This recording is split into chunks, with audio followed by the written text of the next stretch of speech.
你身上的血是我的。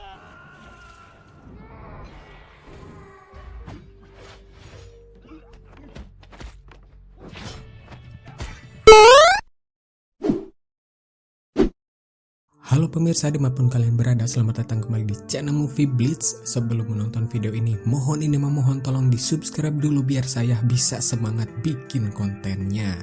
Wow, hampir setahun sudah saya tidak upload. Apakah kalian rindu? Sudah pasti tidak mungkin tidak rindu dengan bacotan-bacotan cungur ini. Tanpa berlama-lama lagi, kali ini saya akan membahas sebuah perjalanan hidup seorang pria culun dari desa yang harus berhadapan dengan kelompok paling ditakuti di seluruh dunia perkriminalan. Langsung saja tanpa berlama-lama, ini dia alur filmnya.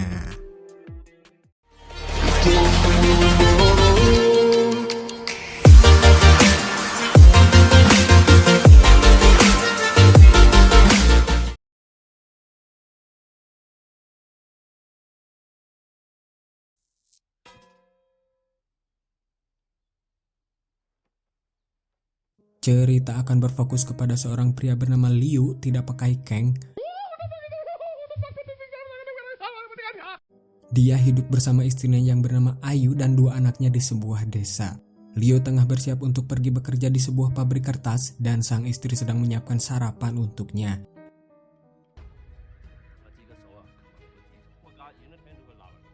Setelah itu Liu pun pergi ke pabrik tempatnya bekerja untuk menghidupi keluarganya.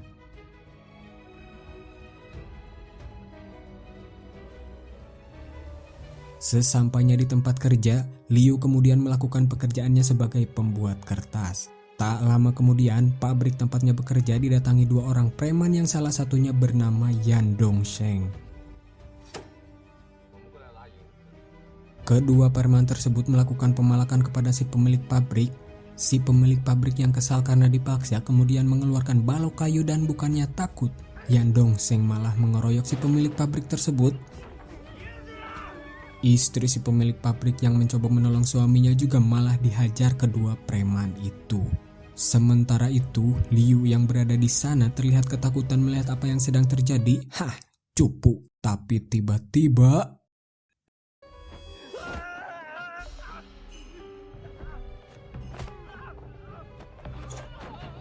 Liu turun tangan dan melawan kedua preman tersebut. Meskipun terlihat hanya mencoba bertahan, namun Liu membuat kedua preman itu kewalahan untuk mencoba melawannya. Bahkan Yan Dongsheng kehilangan salah satu telinganya saat temannya mencoba untuk menebas Liu.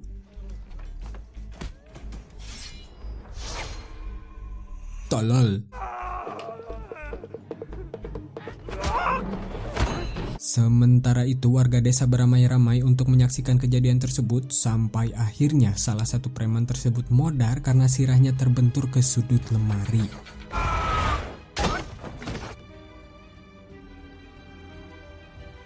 Pergelutan terus berlanjut. Yan Dongsheng menyeret Liu ke sebuah sungai. Yan Dongsheng terus melancarkan pukulannya pada Liu yang berada di bawah air dan tiba-tiba Yan Dongsheng berhasil modar dibuat oleh Liu. Liu kemudian berjalan sempoyongan ke pinggir sungai dan segera ditolong para warga setempat.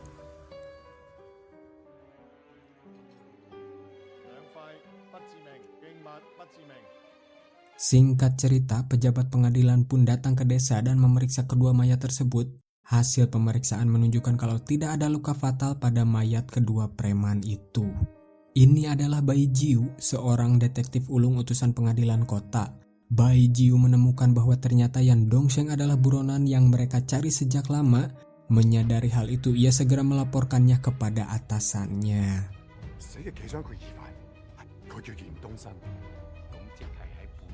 Setelah itu pejabat pengadilan menyatakan kasus telah selesai dan ia berterima kasih kepada Liu karena telah membantu membunuh seorang buronan pengadilan. Para pejabat pun pergi dari desa tersebut. Berbeda dengan Bai Jiu, ia menaruh kecurigaan adanya kejanggalan dalam kasus tersebut. Mana mungkin seorang warga culun biasa mampu membuat dua preman buronan terbunuh begitu saja. Merasa curiga kepada Liu, Bai Jiu kemudian mulai mencari fakta terkait Liu kepada warga desa setempat.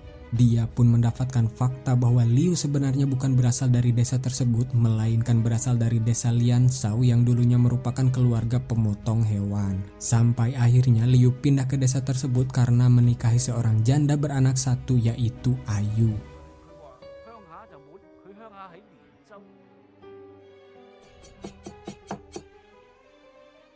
Keesokan harinya, di saat Liu sudah berangkat ke tempat kerjanya, Bai Jiu datang ke rumah Liu untuk mencari informasi kepada istrinya, yaitu Ayu.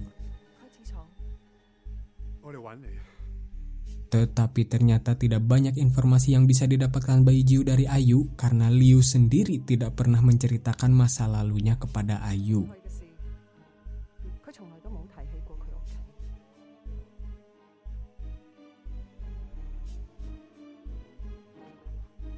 Masih merasa penasaran, Bai Jiu datang menemui Liu di tempat kerjanya. Liu kemudian melakukan reka adegan kejadian saat ia melawan kedua preman kemarin.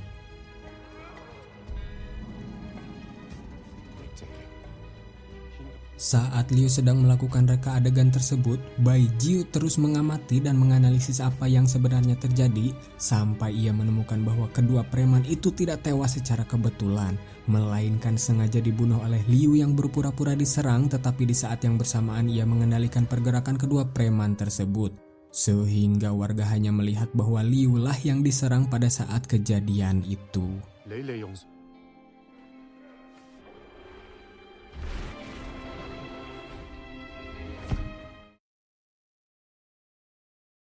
Bai Jiu kemudian meyakini bahwa di balik tampang culunnya itu, Liu sebenarnya adalah seorang pembunuh yang sangat hebat. Namun untuk membuktikannya, Bai Jiu masih perlu bukti.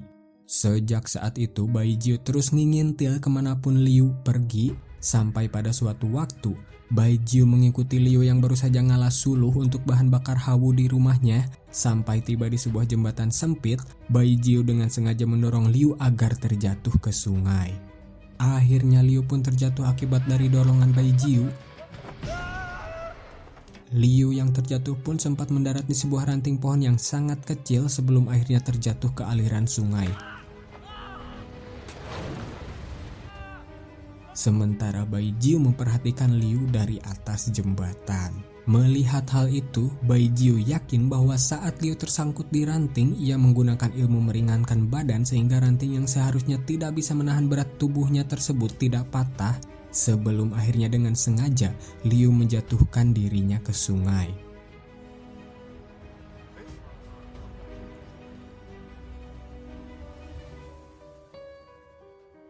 Setelah itu, untuk mendapatkan bukti lebih lanjut, Bai Jiu memerintahkan teman detektifnya untuk pergi mencari informasi ke desa Liansao yang merupakan desa kampung halaman Liu sebelumnya.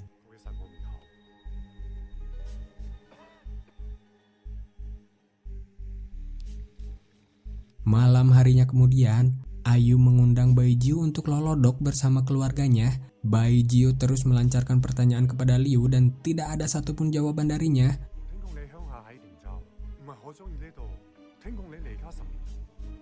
Kemudian Liu mengusir Bai Jiu secara halus agar ia cepat pulang. Namun Bai Jiu menolak dan memilih untuk menginap di rumah mereka.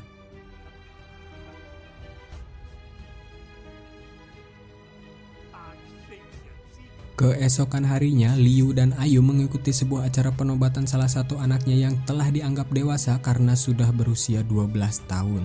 Sementara itu, Bai Jiu terus memperhatikan Liu dari kejauhan. Liu yang menyadari Bai Jiu sedang mengawasinya kemudian mendatangi Bai Jiu dan menanyakan kenapa Bai Jiu terus membuntuti dirinya. Bai Jiu kemudian menjawab bahwa ia penasaran dengan masa lalu Liu sehingga membuatnya harus meninggalkan desa dan keluarganya untuk pindah ke desa tersebut. Liu yang ingin agar Bai Jiu berhenti mengikuti dirinya kemudian menceritakan masa lalunya. Ia menceritakan bahwa ia sebelumnya adalah anak dari keluarga pemotong hewan klan Gong, sampai akhirnya 10 tahun yang lalu terdapat sebuah keluarga pemotong hewan lain yang memiliki hutang kepada keluarganya. Ayahnya yang kesal karena hutangnya tidak kunjung dilunasi kemudian memerintahkan Liu untuk membantai keluarga pemotong hewan tersebut dan Liu pun berhasil membantai semuanya. Setelah melakukan hal tersebut, Liu sadar bahwa apa yang dilakukannya adalah sebuah kesalahan besar. Sampai akhirnya ia memutuskan untuk pergi ke desa tersebut dan mengganti namanya menjadi Liu untuk menjalani hidup sebagai orang baik. Setelah itu, Liu meminta agar Bai Jiu tidak membuntutinya lagi.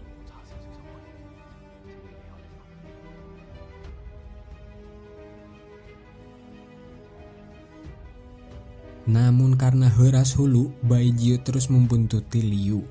Sampai tibalah mereka di sebuah pasar, Bai Jiu melihat sekumpulan lalat yang terhempas saat mendekati tubuh Liu. Hal itu terjadi bukan karena tubuhnya yang bau tai, tapi karena Liu memiliki energi Qi yang sangat kuat. Dengan pedenya, Bai Jiu mengkadek Liu dengan sebuah arit. Bangsat!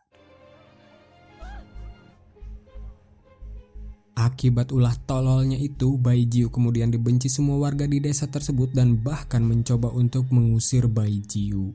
Saat sedang mengurung dirinya di penginapan, Bai Jiu kemudian didatangi temannya yang melaporkan hasil penyelidikannya di desa Lianshao. Ia mengatakan bahwa 10 tahun silam terjadi pembantaian pada sebuah keluarga pemotong hewan di sana oleh kelompok 72 iblis. Di mana setelah kejadian tersebut, Komandan 72 iblis bernama Tang Long tiba-tiba menghilang entah kemana. Karena kebetulan Bai Jiu lah yang menangani kasus 10 tahun silam tersebut, ia meyakini bahwa sebenarnya Liu adalah sosok Tang Long yang hilang dari klan 72 iblis dan telah merubah namanya menjadi Liu.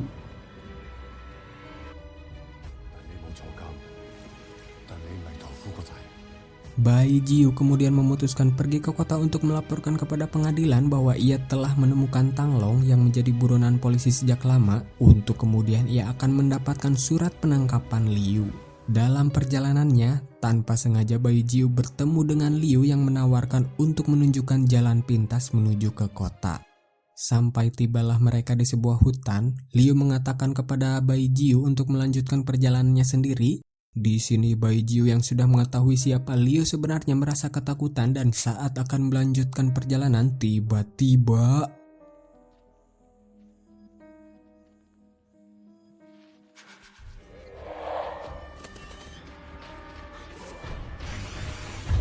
tidak ada apa-apa.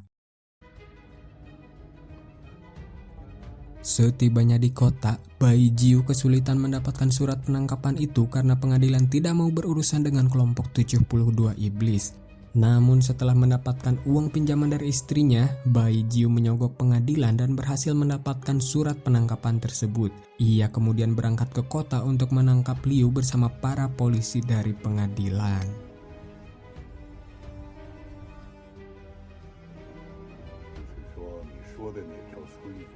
Sementara itu, si hakim korup Bang mendatangi kelompok 72 iblis untuk memberitahu keberadaan Liu alias Tang Long dengan mengharapkan sebuah imbalan berupa beras raskin. Namun tanpa diduga, ketua kelompok 72 iblis bernama Jiao Zhu mengamuk karena mengira si hakim ingin Liu terbunuh, di mana ternyata Liu alias Tang Long adalah anak dari Jiao Zhu sendiri. Wow. Akhirnya si hakim Bang pun terbunuh.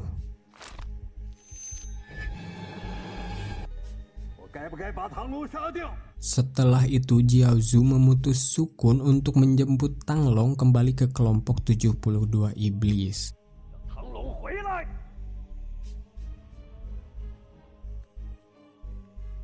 Kembali ke Liu yang berada di desa, di sana terlihat sedang diadakan sebuah acara syukuran. Tiba-tiba kelompok 72 iblis menyerang dan membakar rumah para warga. Tak lama datanglah utusan Jiao Zhu yaitu Madam ke-13 dan si tangan besi untuk menangkap Liu.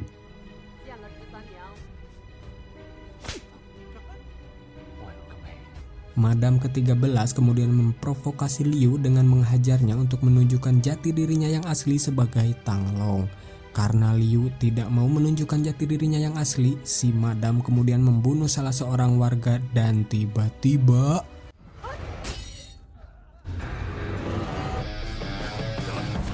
Liu pun menunjukkan jati diri aslinya sebagai Tang Long yang hebat, yang kuat, yang perkasa dan ditakuti umat manusia. Takut. Terjadilah pertarungan Liu melawan Madam dan si tangan besi.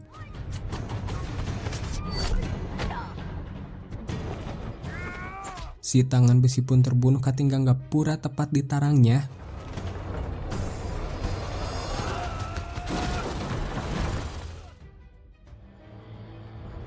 Kemudian Liu melarikan diri untuk mencari tempat bertarung yang aman dari para warga desa.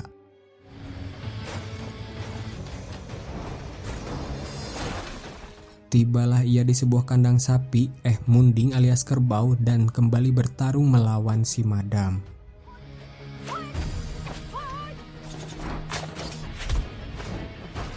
Akhirnya si madam pun modar terseret kerbau yang mengamuk ke dalam sungai.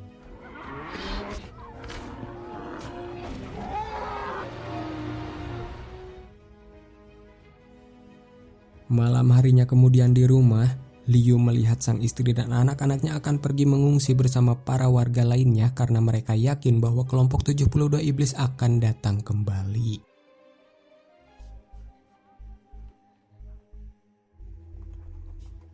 Keesokan harinya, Bai Jiu dan para polisi lainnya sampai di desa. Mereka melihat keadaan desa yang sudah hancur akibat serangan 72 iblis. Para polisi pengadilan pun memutuskan untuk pergi meninggalkan Bai Jiu karena tidak mau berurusan dengan kelompok 72 iblis.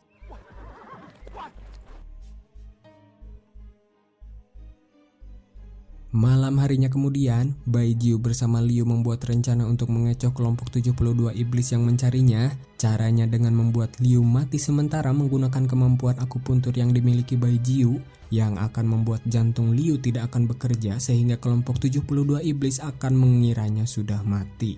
Namun hal ini sangat beresiko karena hanya berlaku selama 15 menit dan apabila Bai Jiu terlambat menghidupkan Liu kembali, hal itu akan membuatnya mati untuk selamanya. Tidak ada pilihan lain, Liu pun setuju dengan rencana Bai Jiu.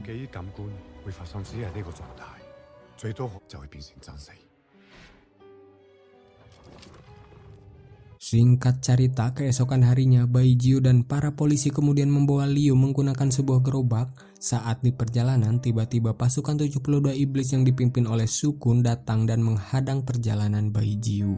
Bai Jiu dengan segera menotok tubuh Liu dan membuatnya benar-benar dalam keadaan mati. Sukun kemudian mengepung mereka dan memeriksa tubuh Liu. Setelah dipastikan Liu dalam keadaan mati, Sukun mengajak pasukan 72 iblis untuk melakukan penghormatan terakhirnya kepada Liu yang mereka kenal sebagai Tang Long.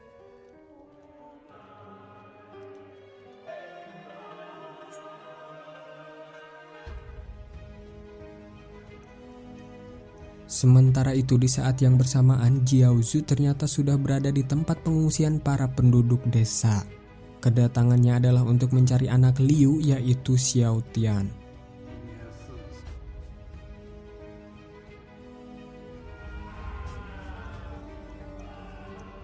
Kembali ke Bai Jiu, penghormatan Sukun kepada Liu belum juga berakhir. Sementara waktu kematian yang hanya 15 menit akan segera habis.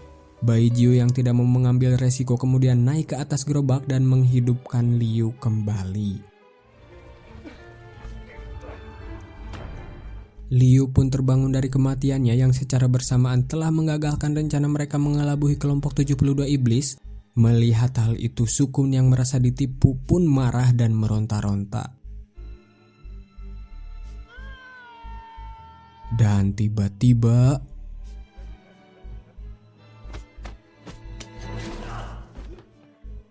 Liu memotong tangannya sendiri sebagai pembayaran atas dosa-dosanya dahulu selama di kelompok 72 iblis.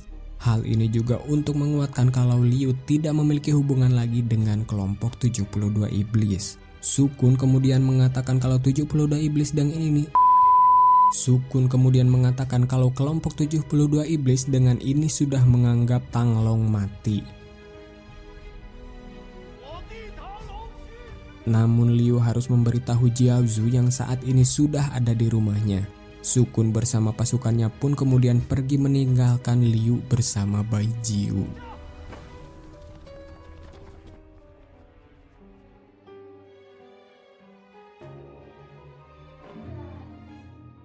Singkat cerita, Liu pun pulang ke rumah dan benar saja Jiao Zhu sudah berada di sana bersama dengan anak dan istrinya. Melihat keadaan satu tangan Liu yang sudah buntung membuat Jiao Zhu marah seketika.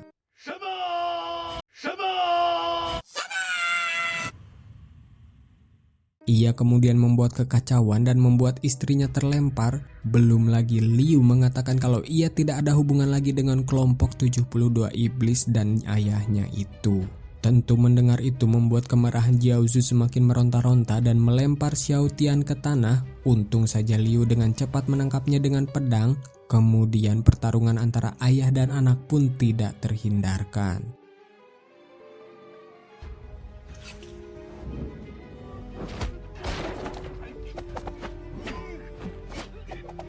Pedang yang digunakan Liu tidak dapat melukai Jiaozu yang memiliki ilmu kebal pamacan singa asal Garut Selatan, sehingga pertarungan tidak seimbang terjadi karena satu tangan Liu yang buntung. Di tengah pertarungan, datang Baijiu yang menyelinap ke bawah rumah untuk melumpuhkan Jiaozu dengan jarum akupunturnya. Saat menemukan waktu yang tepat, Baijiu menancapkan jarum di kaki Jiaozu.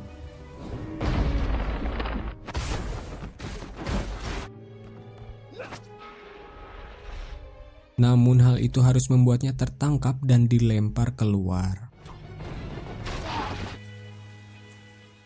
Liu kemudian kembali bangkit dan melawan sang ayah, namun apa daya tak kuasa dengan tangannya yang buntung, ia tidak dapat menandingi perlawanan Jiaozu.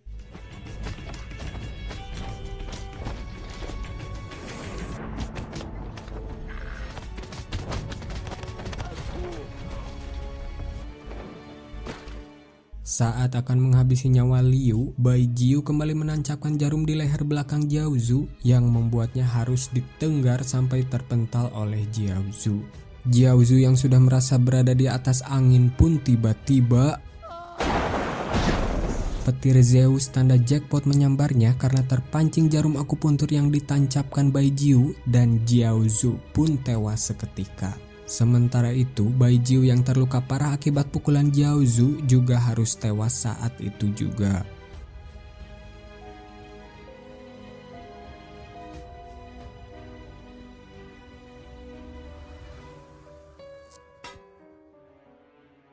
Akhir cerita, Liu kembali menjalani hari-hari ceria bersama anak dan istrinya di desa.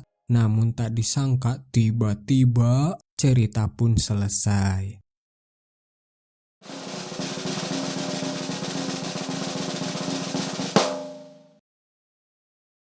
Oke, Movie Blitzer itu adalah rangkuman film yang menceritakan kehidupan mantan pembunuh sadis yang mencoba bertobat dari kejamnya masa lalu yang dijalani.